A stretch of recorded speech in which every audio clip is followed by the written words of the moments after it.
أنت مهم.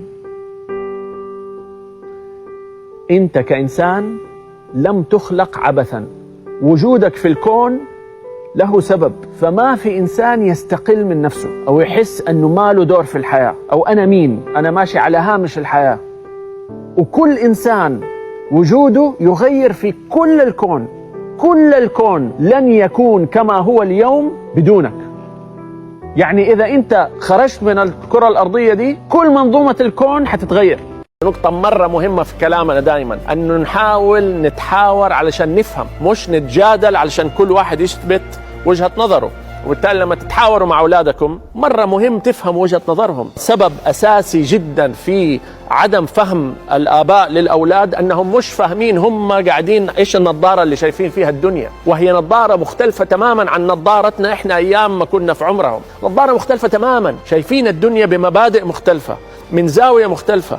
فأول خطوة على الأهل أقول هي مو هي على الأولاد، هي على الأهل، أنه تحاول to put yourself in his shoes. هذا تعبير بالإنجليزي، put yourself in his shoes، يعني حط نفسك مكانه.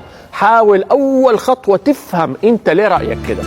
بيقولوا لرفع مستوى السعادة في حياتك تعلم 3 هوايات. هواية تجلب لك المال، هواية تجلب لك الصحة، هواية تجلب لك الراحة. If you love what you do, you don't have to work for the rest of your life. إذا أنت تحب عملك فلن تحتاج إلى العمل بقية حياتك، لأنه عملك صار. كمان من ضمن الهوايات الفيديو جيمز. أنا زمان كنت أعتبرها تضييع وقت، خلاص هي هواية انتهى. غير موضوع الهواية ممكن تصير احتراف، ممكن تصير مصدر دخل. لما تجرب كذا هواية وبعدين ما تناسبك وتعتقد إنه خلاص الهوايات ما هي لك، ممكن قاعد تجرب هوايات في مربع واحد فقط.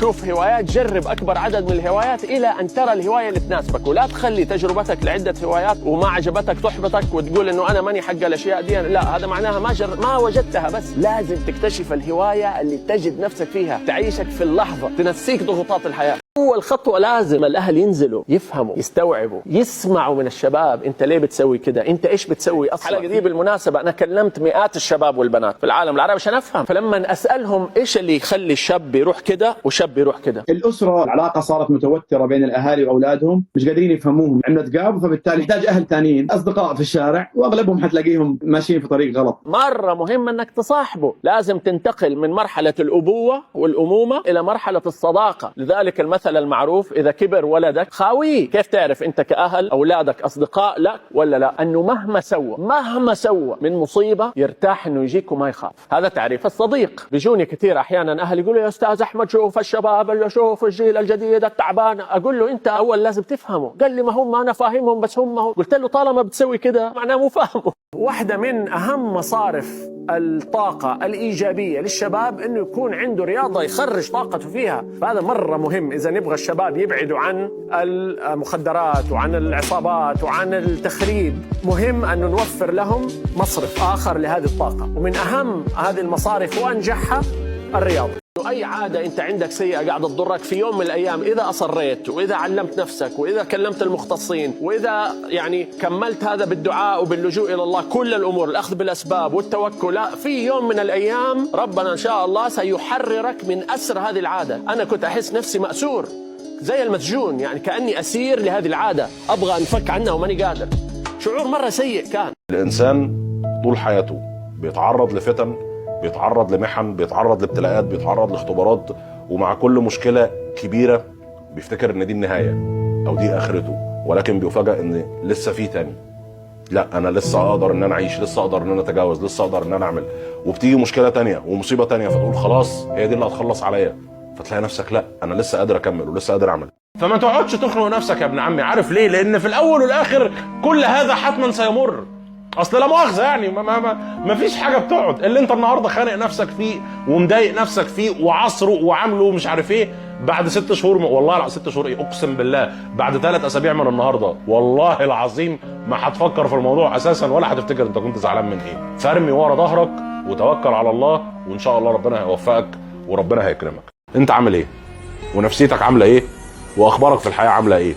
ومستحمل وقادر ان انت تقف على رجلك وتكمل الرحله، ولا تعبان من اللي انت بتشوفه وبتفكر في اوقات كتيره في حاجات انت عارف ان هي لا هتقدم ولا هتاخر بالنسبه لك، بس عماله تستنزف من نفسيتك اكتر واكتر. نصيحه من اخوك، ما تستنزفش من نفسيتك في صراعات انت لا تملك فيها لا طائل ولا جمل.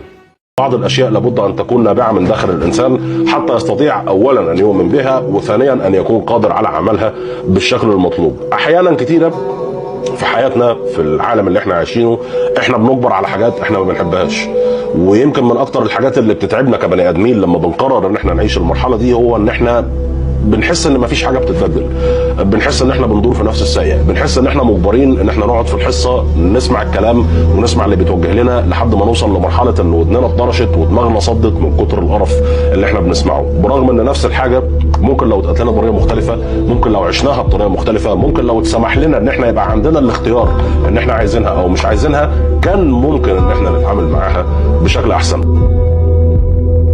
صحيح حاجة وحشة ان انت تكون مجبر على انك تلتزم بالصواب، ولكن الحاجة الاوحش منها هو انك تحارب الاجبار على الالتزام بالحاجة الصح، هو انك تعمل الحاجة الغلط. الانسان في حياته محتاج ان هو يوازن ما بين الامرين. اذا انت في وقت من الاوقات حسيت ان انت عايش في حاجة بتجبرك ان انت تتعامل بطريقة معينة، ان انت تعيش بطريقة معينة، ان انت تتصرف بطريقة معينة، او ان انت تفكر بطريقة معينة، فاحيانا لازم ان انت تدي نفسك النفس ان انت تقدر تتعامل مع الموضوع ده. هتدي نفسك النفس ده ازاي؟ بحاجتين مهمين. الحاجه الاولى ان الانسان في مسعاه في الحياه لازم يكون عنده حاجات بتروح عنه وبتفرح عنه وبتخليه قادر ان هو يتحمل الضغوطات اللي واقعه عليه.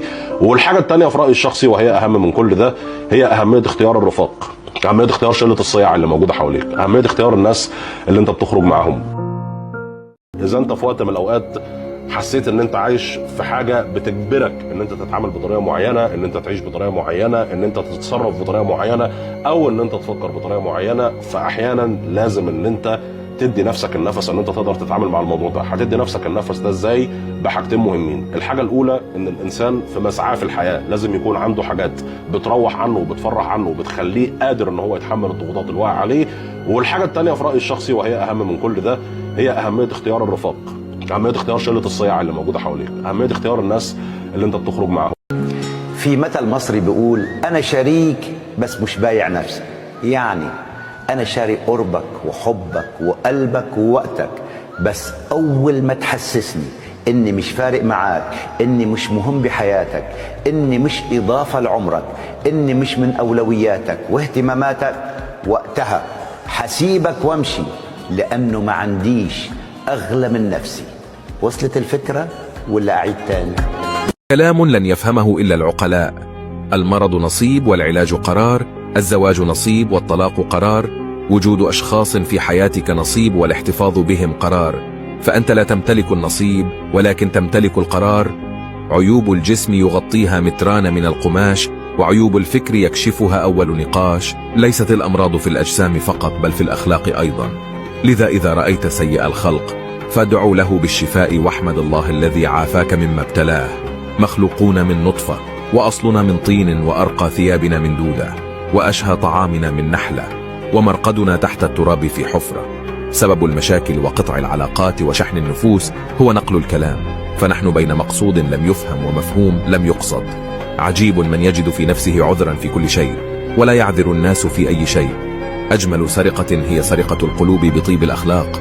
إن الفراشة برغم جمالها حشرة، والصبار رغم قسوته زهرة. فلا تحكم على الناس من أشكالهم، بل احكم عليهم بما تحتويه قلوبهم.